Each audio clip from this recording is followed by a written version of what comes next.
Hola amigos, les saluda Leslie Yatas en la dirección de la portal web Entérate con Leslie. Tenemos al mediodía del programa una entrevista en exclusiva con la doctora Delia Muñoz. Ella es decana de la Facultad de Derecho y Ciencias Políticas de la Universidad Norbert Wiener. Además ha sido exministra de Justicia y Derechos Humanos, es procuradora supranacional. Vamos a conversar con la doctora Muñoz acerca de la sentencia del Tribunal Constitucional que declara fundada la contienda de competencia a favor del Congreso de la República. Regresamos en breve con la doctora Delia Muñoz. Amigos, regresamos entonces al bloque de actualidad. Estamos en vivo con la doctora Delia Muñoz. Ella es decana de la Facultad de Derecho de la Universidad Norbert Wiener. Muy buenas tardes, doctora Muñoz. Muchísimas gracias por estar en el programa Entérate con Leslie. Muchas gracias, Leslie, por invitarme a comentar este tipo de temas que son tan apasionantes. Doctora Muñoz, el Tribunal Constitucional, con la sentencia que ha declarado fundada la contienda de competencia a favor del Congreso de la República, ¿cree usted que esta sentencia le pone fin a este uso perverso, abusivo, arbitrario con el que se ha venido manejando el proceso de amparo? Mire, lo primero que tiene que tener en claro su comunidad de oyentes es que la sentencia todavía no ha sido publicada, porque hay 30 días desde la fecha de vista de la causa para que se dé a conocer la sentencia. Lo que conocemos es el resultado de la votación del Pleno, que se hizo público la semana pasada, donde por mayoría nos dan a conocer que se toma la decisión de amparar la demanda competencial del Congreso de la República contra el Poder Judicial. Ahora, sobre este tema hay que tener muy en claro qué es una demanda competencial.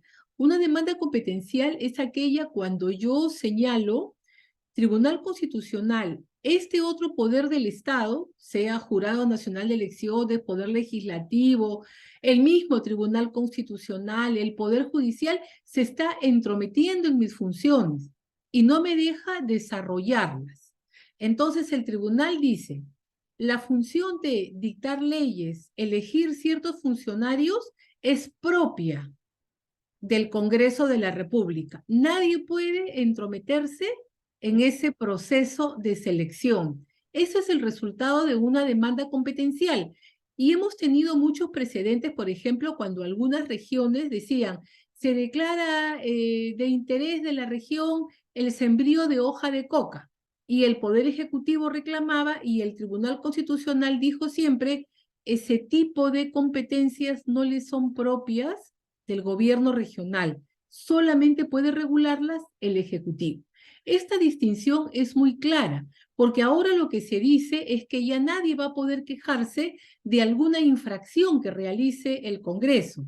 Y esa es una visión absolutamente equivocada, porque una cosa es que el Congreso tenga la competencia de dictar leyes y elegir funcionarios y que nadie puede paralizar esa función, y otra muy distinta, que usted u otra persona que esté participando dentro de ese procedimiento de carácter parlamentario invoque afectaciones en derechos fundamentales, donde sí puede ir al Poder Judicial para que el Poder Judicial realice el control directo ante la alegada afectación.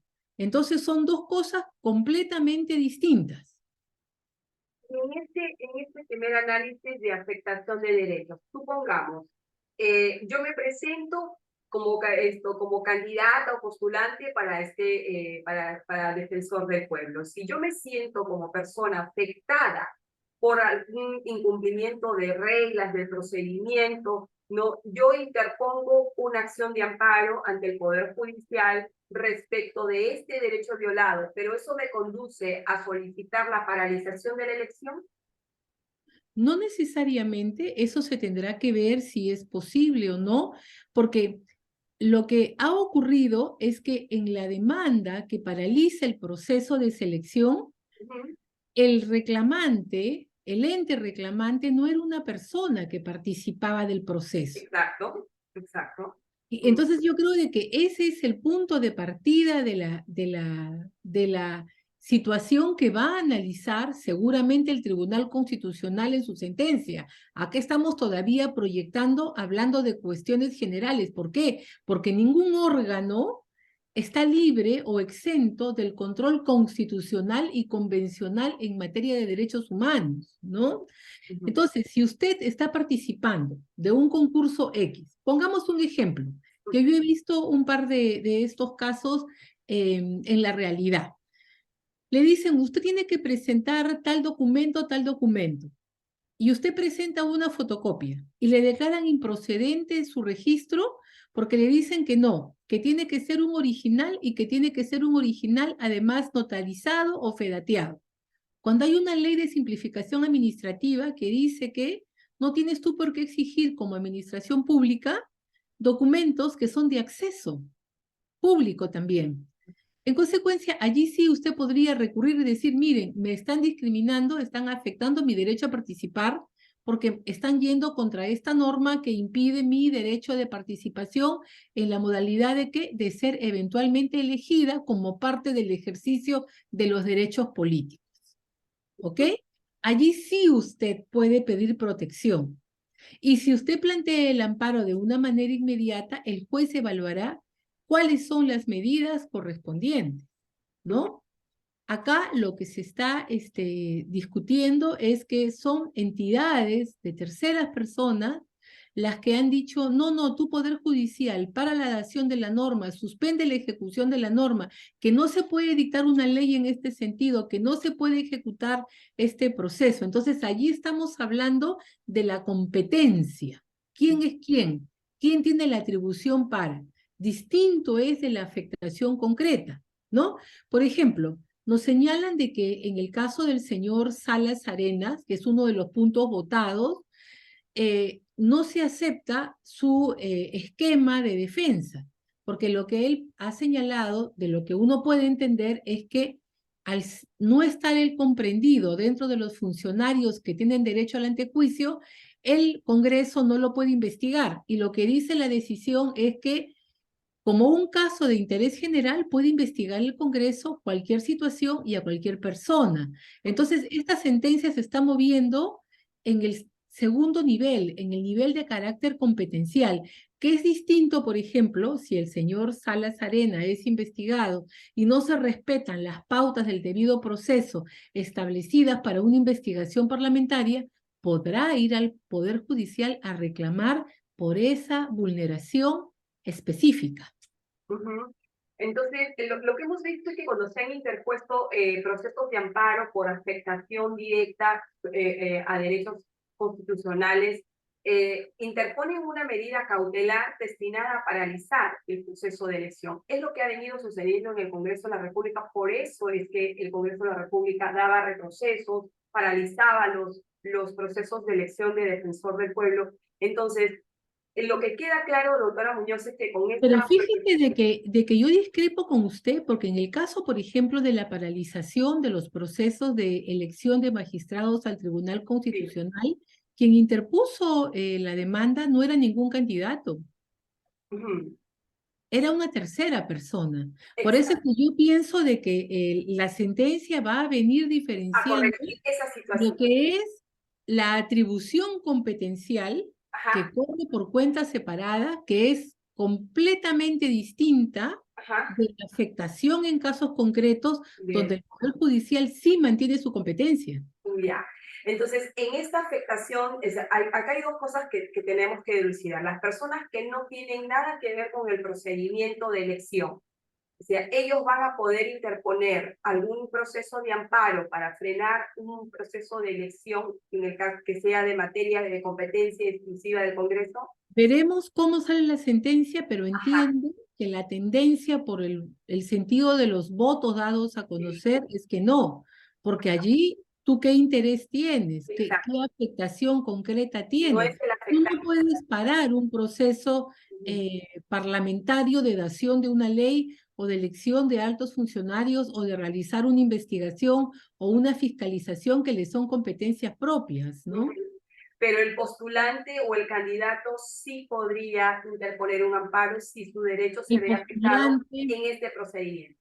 el postulante, el candidato, el investigado, Ajá. sí tienen toda la prerrogativa para exigirle al Congreso de la República que respete las garantías del debido proceso, y si no lo hace, nunca pierde la posibilidad de ir al Poder Judicial. ¿No? Claro.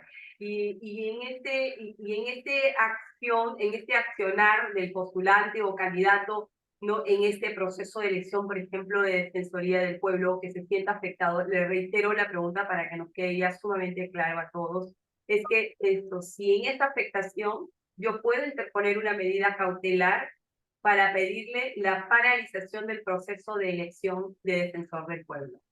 Mire, junto con estas sentencias ha salido otra, que es la del caso de la inscripción del PPC, Sí. donde el Tribunal Constitucional señala lo que es un proceso de carácter preclusivo, o sea, por etapas, ¿no? O sea que yo no puedo, por más protección que merezca mi caso, no puedo parar un proceso. Entonces ahí analiza lo que es el proceso electoral, que es un proceso por etapas. Y a pesar de que señala de que hay daño, no ordena ni la anulación de las elecciones, ni la anulación de nada, sino lo que hace es le dice al jurado ahora, yo te exhorto a que tú no vuelvas a cometer este acto lesivo, adecúa tu reglamento, adecúa tus pautas.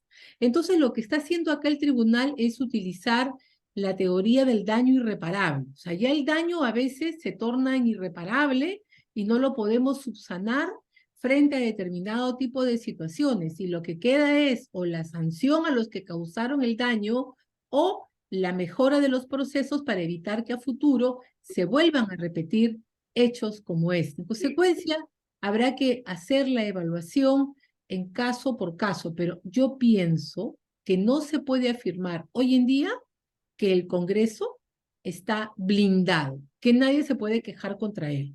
No, lo que ha dicho es, tenemos que respetar cuáles son las competencias, así como la del Poder Judicial de dictar justicia, la de la Contraloría hacer informes, ¿no?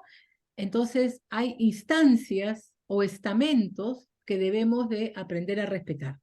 Doctora Muñoz, sí, me quedó perfectamente claro esa parte y sobre todo que yo creo y concuerdo con usted en el sentido por la resolución de los votos del TC, de que apunta a ello, o sea, a distinguir quiénes son las personas afectadas directamente, porque de eso se trata el proceso constitucional, y además se verá en cada caso si es que conviene o no la paralización. La sentencia del Tribunal Constitucional respecto al PPC es clarísima. No le dice, no se paralizó el proceso, no se ha retrotraído y decirle se deja sin efecto esto, inscríbanse, nada. Simplemente ya es un daño irreparable, salió. Yo creo que esta tendencia es la que se va a aplicar, podría aplicarse en este caso cuando se vea ya publicada la sentencia del TC. Me voy a otra pregunta, doctora Muñoz. En esta misma sentencia le ordena a la Junta Nacional de Justicia identificar, verificar quiénes son los jueces que han amparado estas resoluciones de amparo, valga la redundancia, ¿no? Y actuar conforme a la competencia del Poder Judicial o de la Junta Nacional, lo cual implica abrir investigación. Sí, lo mismo que en la sentencia que estamos hablando del Jurado Nacional de Elecciones, ¿no? Donde ha declarado que hay daño y además irreparable. En el caso también del Poder Judicial, señala que es la Junta la que debe de evaluar. Y no dice más, lo cual me parece muy bien, ¿no? Porque está dejando en libertad a la Junta para que en ejercicio de sus atribuciones constitucionales y funcionales establezca si es de que hubo una inadecuada conducta al tomar la decisión, ¿no? Entonces, lo dice ahí, que en uso de sus facultades investigue y que ya evalúe. Yo creo de que en esa parte está bien. Distinto hubiera sido si en la sentencia tanto del Jurado Nacional de Elecciones versus PPC como en esta competencial entre Congreso y Poder Judicial, hubiera dicho en ambos casos el Tribunal Constitucional sanciónese con tal medida a los responsables, ¿no? No lo dice. Invoca para que se hagan las investigaciones. Sí, pero eso tiene un impacto bastante importante porque la Junta Nacional de Justicia es la que nombra, designa, ratifica, ¿no? Los Claro. jueces y esto es para los magistrados que han incurrido en una conducta prevaricadora altamente riesgoso, ¿no? En un próximo proceso de ratificación probablemente no la pasen. Eso es futuro que Ujú. no podemos Pero conversar hay de... una tendencia, pero o sea, va a marcar una pauta, creo yo, o no. Probablemente marque una pauta, Va a marcar probablemente una marque pauta en ese una sentido. pauta. Social.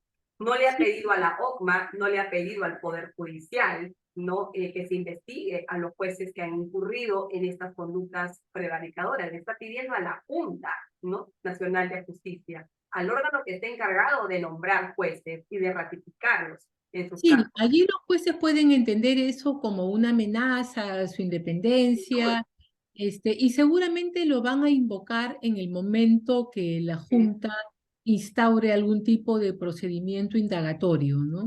Sí, definitivamente. Doctora, esta sentencia, o bueno, la nota que saca el Tribunal Constitucional respecto a la contienda de competencia es un tremendo jalón de orejas para el Poder Judicial, como también fue la sentencia para el Jurado Nacional de Elecciones en su oportunidad. ¿Qué debemos aprender? ¿Qué deberían los jueces particularmente aprender de esta resolución? Mire, estamos viendo que el Tribunal Constitucional está sacando sentencias bastante polémicas. La del referéndum, ¿no? Que le dice no al Poder Legislativo. Estamos viendo que Lo de los terroristas que van a poder ha consultar declarado la constitucionalidad de la ley de lo de la adelanto o retiro de fondos de las AFPs, también. de la rehabilitación de los condenados por terrorismo. Entonces, yo veo de que hay una tendencia del tribunal de hacer un análisis jurídico de los derechos Ajá. y que las decisiones se están tomando o por unanimidad o con votos concurrentes y en muy pocos casos con votos disidentes, ¿no? Eso significa de que ellos están estudiando, están trabajando los temas y están dando opiniones de interpretación del derecho, que nos pueden gustar o no, pero ¿por qué? ¿No nos van a gustar o no? Porque hay dos partes, una que gana y una que pierde. O sea, eso es, o sea, la mitad va a estar a favor y la mitad va a estar en contra. Pero si uno hace el seguimiento de las decisiones que va tomando el tribunal, ha tenido el caso del muro, ¿no? Entonces, yo creo que le está jalando las orejas a casi todos, Todos, ¿no? a Porque todos estos los son los órganos del casos que Estado. más conocemos.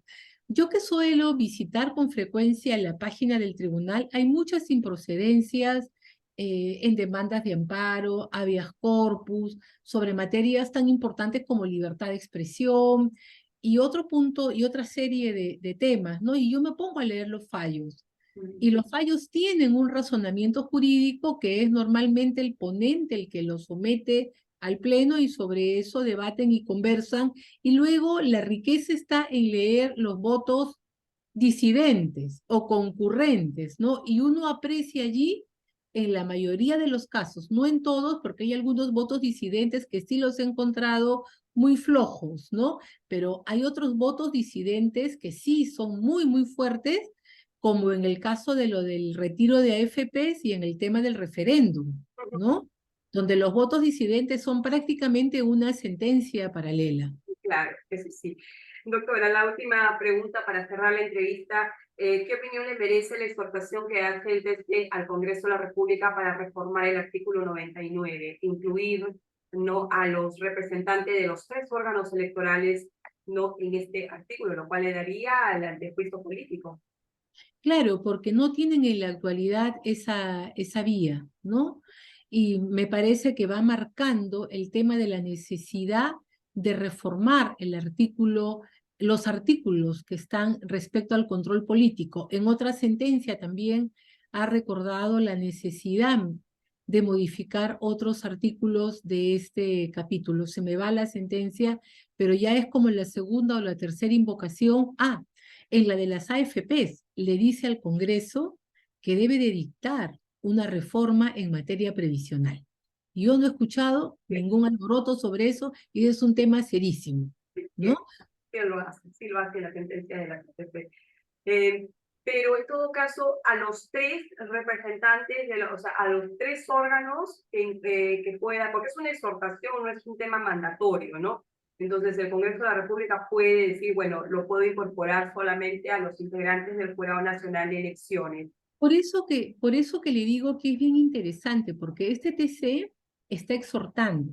En el anteriores tribunales, en el anterior y en el tras anterior, encontramos muchas sentencias en las cuales el tribunal le decía lo que tenía que hacer. Otro poder lo que tenía que hacer, ¿no? Entonces, yo creo de que hay que apreciar esas diferencias e ir viendo lo que ha sido la historia de las resoluciones a nivel de Tribunal Constitucional. Le exhorta porque Entonces, no es su competencia, ¿no? Así Porque es. es su competencia ordenarle, ¿no? En una materia que es exclusiva del Congreso, que es dar leyes. ¿No? Así es. Doctora Delia Muñoz, con esto cerramos la entrevista. Pregunta final. Esta resolución, esta proyección de sentencia del TC sobre la contienda de competencia, ¿fortalece el Estado de Derecho en su opinión? ¿La democracia? ¿La separación de poderes? Yo pienso que sí, porque hemos visto que en la parte política se ha estado judicializando las decisiones. Y yo creo de que era momento de ponerle una forma de actuar. Pero como le digo, para mí eso no convierte al legislativo en un superpoder, igual queda sujeto al control constitucional y convencional. Muchísimas gracias, doctora Delia Muñoz, por habernos conseguido esta entrevista para el programa Entérate con Leslie y será hasta una nueva oportunidad. Gracias. Usted las gracias. Buenas tardes.